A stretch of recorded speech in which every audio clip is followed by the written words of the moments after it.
할렐루야. 5월 27일 화요일 가정에서 드리는 새벽 예배에 오신 모든 성도님들을 주님의 이름으로 환영하고 축복합니다. 오늘도 이 한 예배와 기도 시간을 통해서 하나님의 음성을 들으시고 주님과 함께 동행하시는 복된 하루 되시기를 주님의 이름으로 축복합니다. 다 같이 찬송가 384장, 구찬송가 434장 나의 갈 길 다가도록 찬송가를 음원 반주에 맞추어서 함께 찬양하겠습니다.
함께 기도하겠습니다. 살아계셔서 역사하시는 좋으신 아버지 하나님 감사합니다. 오늘 우리가 부른 찬송과 같이 나의 갈 길 다가도록 예수 인도하신다는 그 찬송이 우리의 삶의 고백임을 주님께 올려드립니다. 하루하루 살아갈 때마다 하나님의 은혜가 아니고서는 단 하루도 살아갈 수 없는 연약한 존재임을 주님께 고백하면서 우리의 삶을 돌아볼 때 예수 인도하셔서 우리의 삶이 승리로 이루어졌다는 것을 우리 모두가 함께 고백할 수 있는 그런 복된 하루가 될 수 있도록 인도하여 주시옵소서. 하나님 아버지 기도합니다. 우리 모든 성도님들 그 가정마다 말씀과 기도가 살아있는 가정이 되기를 원합니다. 가정의 재단이 회복되어지고 또 모든 식구들이 큐티를 하고 또 각자 하나님의 음성을 들으면서 그렇게 건강하고 아름다운 교회로 세워져서 하나님의 말씀이 흥왕하고 그 말씀 가운데서 우리 교회가 그 사명을 감당할 수 있는 귀한 교회가 될 수 있도록 인도해 주시고 또한 이 시간에도 주의 성령께서 우리 각자에게 주시는 말씀을 우리가 깨달아 알 수 있도록 은혜를 베풀어 주시옵소서. 하나님께 정말 이런 어둡고 힘든 이런 모든 상황들을 아뢰입니다. 주의 성령께서 인도하셔서 오늘 하루도 주의 은혜로 승리하는 삶을 살아가도록 인도해 주시기를 원하옵고 존귀하신 예수님의 이름으로 기도드립니다. 아멘. 오늘 본문은 예레미야 39장 1절에서 18절까지 말씀입니다. 성경이나 자막을 참조하시고 제가 읽어드리도록 하겠습니다.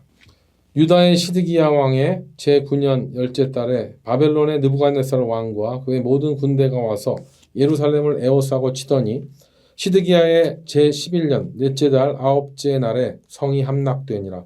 예루살렘이 함락되매 바벨론의 왕의 모든 고관이 나타나 중문에 앉으니 곧 네르갈레레셀과 삼갈레부와 내시장 살스김이니 네르갈사레셀은 궁중장관이며 바벨론의 왕의 나머지 고관들도 있더라.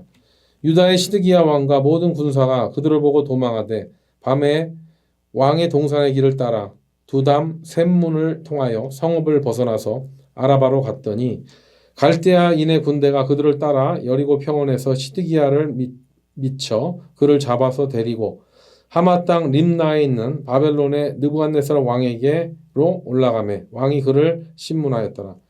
바벨론의 왕이 림나에서 시드기야의 눈앞에서 그의 아들들을 죽였고 왕이 또 유다의 모든 귀족을 죽였으며 왕이 또 시드기야의 눈을 빼게 하고 바벨론으로 옮기려고 사슬로 결박하였더라.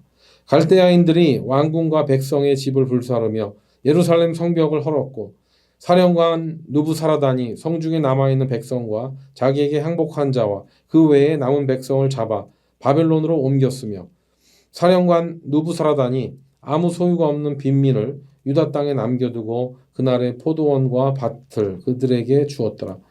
바벨론의 느부갓네살 왕이 예레미야에 대하여 사령관 느부사라단에게 명령하여 이르되 그를 데려다가 선대하고 해하지 말며 그가 내게 말하는 대로 행하라. 이에 사령관 느부사라단과 내시장 느부사스반과 궁중장관 네르갈사레셀과 바벨론 왕의 모든 장관이 사람을 보내어 예레미야를 감옥 뜰에서 데리고 사반의 손자 아히감의 아들 그다리아에게 넘겨서 그를 집으로 데려가게 하매 그가 백성 가운데 사니라. 예레미야가 감옥들에 갇혔을 때 여호와의 말씀이 그에게 임하니라. 이르시되 너는 가서 구스인 에벳멜렉에게 말하기를 만군의 여호와 이스라엘의 하나님의 말씀에 내가 이 성에 재난을 내리고 복을 내리지 아니하리라 한 나의 말이 그날에 내 눈앞에 이루리라. 여호와의 말씀이니라. 내가 그날에 너를 구원하리니 내가 그 두려워하는 사람들의 손에 넘겨지지 아니하리라. 내가 반드시 너를 구원할 것인즉 내가 칼에 죽지 아니하고 내가 노량물같이 내 목숨을 얻을 것이니 이는 내가 나를 믿었음이라. 여호와의 말씀이니라 하시더라. 아멘. 이 말씀은 하나님의 말씀입니다. 오늘 본문에는 유대인에게 있어서 가장 치욕스러운 예루살렘 폐망이 있었던 기원전 586년 그날이었습니다.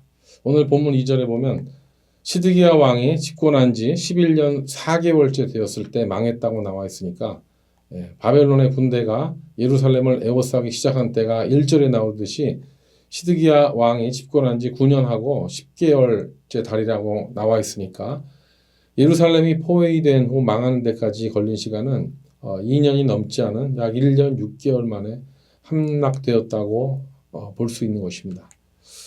이 시간을 어떻게 보면 굉장히 또 짧은 시간으로 보이지만 여호야김 왕 때부터 거의 20여 년 동안 있었던 바벨론과 예루살렘의 그 긴장 관계가 이제 드디어 예루살렘의 그 패망으로 끝나는 것을 볼 때 예레미야가 그렇게 오랫동안 20여 년을 넘게 예언해 왔었던 그 모든 말이 성취되는 것을 우리는 이스라엘의 역사를 통해서 알 수 있는 것입니다. 예레미야가 여호야김 왕 때부터 시드기야 왕 때까지 백성에게 정말 그렇게 회개하고 여호와 하나님께 돌아오라고 눈물로 호소했습니다. 심지어는 그의 모든 예언을 바르게 기록하게 해서 또 백성들에게 낭독하게 해도 그들은 회개하지 않았습니다. 특히 그 낭독을 들은 왕은 돌이키기는커녕 예레미야의 그 예언을 적은 문서를 하나씩 짝짝 찢어갖고 화덕에 던져 태워버리는가 하면 또 부하들을 시켜서 예레미야를 잡아다 가두고 또 학대했던 것을 알 수가 있습니다. 그로써 그 남유다의 마지막 왕들은 결국 하나님의 진노를 샀습니다. 오늘 본문에 나온 패망한 예루살렘의 마지막 왕인 시드기야 왕이 야반도주하다가 사로잡히고 잔인한 형벌을 받는 내용이 오늘 본문에 나와 있지 않습니까?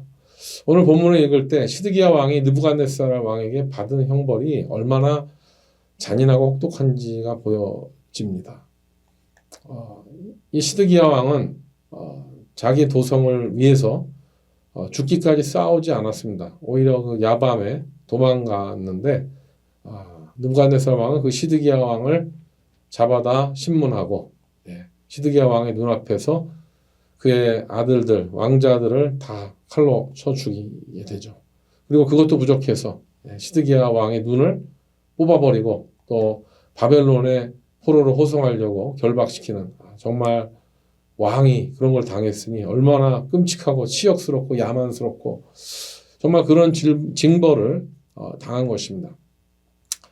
이 느부갓네살 왕의 잔인함은 근동의 수많은 그런 기록에서 발견됩니다. 하지만 성경에 정말 이렇게 적나라하게 그의 잔인함을 증명한 내용이 또 오늘 본문에서 나오게 된 것이죠. 그가 그렇게 되기까지 하나님의 뜻을 얼마나 반역하였으면 그에게 주어진 저주가 그대로 이루어졌을까 하는 정말 안타까운 마음이 듭니다. 정말 이렇게 시드기야의 행적이 비참하게 기록된 것이 어떻습니까? 보면은 이 시드기야 왕이 오늘 4절에 나와 있지만 이 예루살렘이 망하는 걸 보면서 그들은 정말 그 땅을 지키기보다는 밤에 망하는 것을 보면서 그 샘문을 통해서 야반도주를 했다. 그런데 그것도 성공하지 못했죠. 훗날을 기약하기보다는 바벨론 군인들에게 갈대아인들에게 사로잡혀서 고문을 당하고 눈이 뽑히는 그런 치욕을 겪게 되는 것이죠. 자, 정말 이런 걸 볼 때 얼마나 느부갓네살 왕이 그 예루살렘을 포위하고 얼마나 야기에 올랐고 얼마나 그들이 독이 올랐는지를 알 수가 있습니다. 그 좀 느부갓네살의 그 군대들은 예루살렘을 함락한 후에 일종의 어떤 약탈을 할 수 있는 기간을 허용받았다고 합니다. 그래서 그때 이루어졌었던 그런 전쟁 범죄는요, 우리의 상상을 초월하겠죠. 사람들을 죽이는 것은 기본이고 강간, 탈취, 방화, 정말 인간이 겪을 수 있는 최악의 범죄, 전쟁 범죄를 이 유대인들이 당했습니다. 6절에 보면 유다인의 모든 귀족이 죽었다는 그런 내용도 나와 있죠. 그렇게 수많은 귀족이 죽임을 당했고 정말 아마도 그때 뭐 사람들이 많이 죽을 때 그동안 예레미야와 바룩의 예언과 그 선포 사역을 가로막았었던 그리고 또 왕에게 고자질해서 백성들이 회개하지 못하게 중간에 가로막았었던 그런 모든 종교 지도자들, 서기관들이 아마 그때 죽임을 당하지 않았을까 이렇게 사료가 됩니다.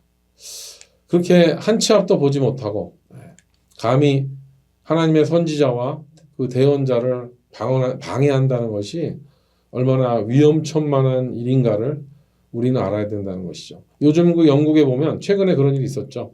길거리에서 노방전도하는 그거를 못하게 하려는 그런 법을 세워갖고 정말 말도 안 되는 그렇게 복음을 증거하지 못하게 하고 그런 법을 입법하는 가운데 영국의 요즘에 MZ세대들 가운데 지금 회개운동, 부흥운동이 일어나고 있다고 하지 않습니까? 정말 거리에서, 학교에서. 정말 영국은 한때 전 세계에 가장 많은 선교사를 파송했었던 나라였는데 이제는 그 나라가 복음 증거를 법적으로 탄압하고 그리고 반성경적인 정책들을 노골적으로 드러냈을 때 하나님께서는 이 MZ세대들, 젊은이들을 동원해서 이 영국을 고치시려는 것이 아닌가 정말 기대감이 듭니다. 정말 좋은 소식이 아닐 수가 없습니다.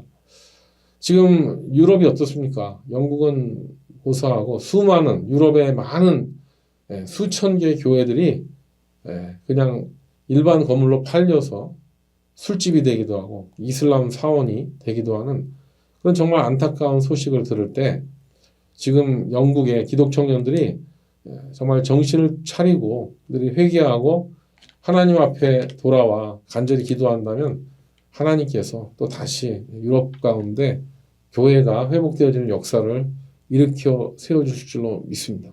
이거는 단지 유럽뿐만 아니죠. 우리가 떠나온 우리 조국의 한반도도 그렇고 이 미국 땅에도 정말 교회마다 영적 각성이 일어나야 되고 성도들마다 이 시대에 정말 정신을 차리고 간절히 정말 주님 앞에 나와 회개하고 하나님의 인도하심을 바랄 때 하나님께서 새로 이 땅 가운데 또 우리 한국과 유럽과 온 세계 가운데 영적인 리바이벌을 일으켜 세워주신다면 그것을 사람들이 막을 수 없을 것입니다. 하나님께서 일으키시는 그런 역사를 인간이 막을 수가 없다는 것이죠. 오늘 그 말씀 가운데 그 예루살렘의 그 정복자, 이 느부갓네살 왕, 이 사람이 어떤 사람입니까? 정말 잔인하고 정말 사악하고 야만적인 그런 부분이 있는데요. 근데 이 느부갓네살 왕은 참 예레미야를 볼 때 참 특이하게 생각했을 것 같습니다. 왜 그러냐면 자기는 그 땅을 이 침공자로 쳐들어가고 있는데 적국이죠. 사실 예레미야와 그 예루살렘에 사는 사람들.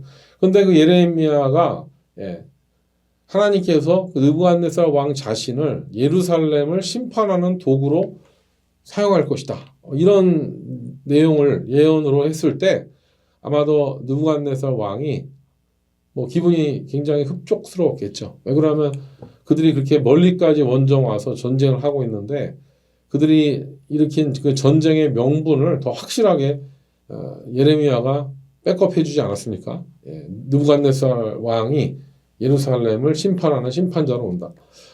그래서 그랬는지 오늘 본문에 보면 느부갓네살 왕이 사령관 느부사라단에게 이런 명령을 합니다. 12절에 보면 그를 데려다가, 여기서 그는 예레미야죠.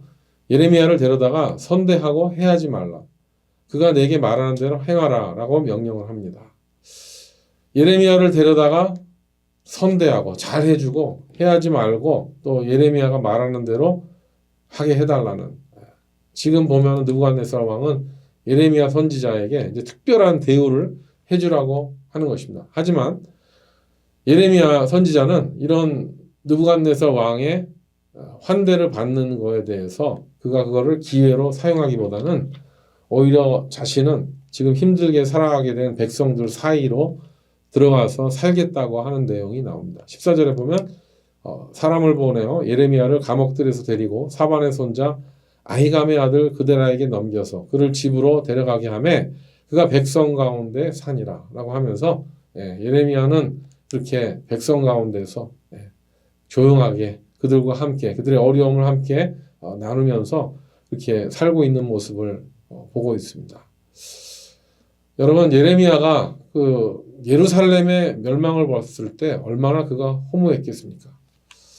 예레미야는 정말 그렇게 예루살렘이 회개하고 돌아오기를 위해서 눈물로 그 누구보다도 그렇게 이야기했었고 또 멸망될 거를 하나님께서 보여주셨기 때문에 그 사실을 자기의 목숨까지 바쳐서 자기의 모든 시간과 물질을 바쳐서 그렇게 증거했었던 그 예루살렘이 망하고 났을 때 예루살렘의 그 유다 왕조가 다 몰락하고 그 모든 것들을 보았을 때 예레미야가 얼마나 힘들었을까 하는 그런 생각이 들었습니다. 그래서 오늘 본문 가운데 예루살렘의 패망을 보면서 이 두 가지 사실만 함께 좀 나눠봤으면 좋겠어요. 유다인들은 절대 망하지 않을 거라고 생각했었던 예루살렘이 역사의 패망으로 기록이 됩니다. 그래서 우리는 첫 번째로 5절에서 9절까지 보면 우리는 하나님의 경고를 우습게 여기는 자들을 하나님께서 결코 그냥 놔두지 않는다는 사실을 우리는 기억해야 됩니다. 여러분, 이 시대를 보면은요, 진짜 하나님을 두려워하지 않고 사는 사람들이 너무나 많습니다. 우리가 보는 정치나 이건 물론이고요. 이런 교육과 경제 또 심지어 문화, 요즘에 드라마 그런 것들을 봐도 과학을 봐도 그렇고요. 이제는 하나님을 두려워하지 않습니다. 십계명을 우습게 여깁니다. 반성경적인 사상과 논리를 펼치고 버젓이 그것을 믿고 행하는 그룹들이 얼마나 많은지 정말 우리 성도들이 이 시대를 안타깝게 여기고 애통하고 그들에게 회개하라고 외쳐도요. 이제는 너무나 많은 사람들이 소위 양심의 화인을 맞은 것 같습니다. 그리고 하나님의 말씀 앞에 그들은 이미 돌같이 그들의 마음과 생각이 굳어져 버려서 아무런 반응이 없는 이런 시대를 볼 때 우리 성도들이 포기하지 말아야 되는 게 무엇입니까? 그것은 우리 성도들이야말로 그 어느 때보다도 하나님의 말씀을 사랑하고 그 말씀대로 살려고 최선을 다하고 그 말씀의 가치를 믿고 나갈 때 우리는 이 하나님을 대적하는 이 세상의 권세자들과 분명하게 대조가 될 거예요. 마치 양과 염소의 모습과 같이 하나님께서는 절대 그냥 놔두시지 않을 것입니다. 그래서 하나님은 반드시 예수 그리스도가 오시기 그 전에 그 재림의 시간에 맞춰서 이 죄 많은 인류의 역사 가운데 하나님의 공의를 분명히 세우실 줄로 믿습니다. 그래서 우리는 하나님의 그 심판과 그 공의를 잊지 않고 매일매일 예수님의 재림을 기대하면서 그렇게 살아야 하는 것이죠. 그리고 두 번째로 하나님께서는 또 심판을 내리십니다. 그렇지만 그 심판 가운데서도 하나님을 의뢰하는 자들을 아시고 또 그들을 돌봐주시고 지켜주신다는 그 약속을 우리는 붙잡아야 된다는 것이죠. 구약성경 나음 1장 7절 제가 인앤아웃 버거 가서 그 음료수 밑에 있는 그 요한복음 3장 16절 John 3:16 그것만 보다가 제가 네훔 챕터 1 verse 7 그게 써 있는 걸 봐서 찾아보니까는 여호와는 선하시며 환난 날에 산성이시라 그는 자기에게 피하는 자들을 아시느니라. 저는 이 말씀이 참 좋았습니다. 이 세상이 아무리 죄악으로 관영되고 그 죄의 영향력으로 우리 성도들이 위협을 당하고 우리의 신앙, 우리의 교회가 정말 그 위기에 있다 할지라도 하나님은 다 아신다는 거예요. 우리가 하나님의 말씀에 희망을 걸고 그 말씀을 의지하고 우리가 끝까지 나아간다면 하나님은 환난 날에 우리의 피난처가 되어 주셔서 우리를 아시고 우리를 지켜주실 줄로 믿습니다. 디모데후서 4장 18절에도 보면 주께서 나를 모든 악한 일에서 건져내시고 또 그의 천국에 들어가도록 구원하시리니 그에게 영광이 세세 무궁토록 있을지어다. 아멘. 그렇습니다. 우리는 정말 이 시대에 소돔과 고모라 같은 이런 환경 가운데 살아가고 있습니다. 하지만 하나님을 믿을 때 하나님이 우리를 구원하신다는 그 말씀 우리가 두려워할 필요가 없다는 거예요. 그래서 오늘 17절 18절에 이런 말씀이 나온 것을 우리는 붙잡아야 됩니다. 여호와의 말씀이니라 내가 그날에 너를 구원하리니 네가 그 두려워하는 사람들의 손에 넘겨지지 아니하리라. 내가 너를 구원할 것인즉 네가 칼에 죽지 아니하고 네가 노량물같이 네 목숨을 얻을 것이니 이는 네가 나를 믿었음이라 여호와의 말씀이니라 하시더라. 아멘이죠. 하나님은 이런 환난 날에 또 이 죄악의 날에 우리를 구원하시고 반드시 지켜주신다는 약속의 말씀을 우리에게 주셨습니다. 그 약속을 붙잡는 저와 여러분 되시기를 주님의 이름으로 축복합니다. 오늘 말씀 중에 이런 말이 나오죠. 이 땅의 모든 것은 인간에게는 영원하지 않다. 오늘 10절에 보면 사령관 느부사라단이 아무 소유가 없는 빈민을 유다 땅에 남겨두고 그날의 포도원과 밭을 그들에게 주었더라. 이런 말씀이 나옵니다. 여러분 그 당시에 정말 그 예루살렘의 귀족들과 그 권력자들과 기득권 그 부자들이 그 땅을 다 소유하고 있었는데 그 땅이 심판받는 그날에는요. 그들이 다 죽고 아무 소유가 없는 홈레스 같은 그런 빈민들이 포도원과 땅을 분양받는 날이 왔다는 것입니다. 여러분 우리는 이것을 볼 때 우리에게 주어진 이 모든 것들 다 이 땅에 두고 갈 것입니다. 동전 한 입도 옷 한 벌도 가져갈 수 없는 이 땅의 모든 것들 그저 우리가 하나님께서 맡겨주신 그 시간 안에 우리가 경영할 수가 있고 그것도 내가 건강할 때만이 그것을 누릴 수 있기 때문에 우리 오늘 하루도 그렇게 영원하지 못할 그런 허무한 물질과 명예와 이 세상의 쾌락과 그런 것들에 우리 시간과 생명을 걸지 마시고요.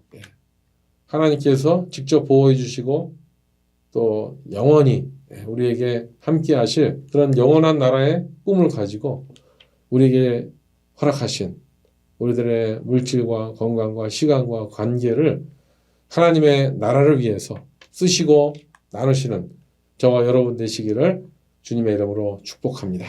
함께 기도하겠습니다. 참 좋으신 아버지 하나님 감사합니다.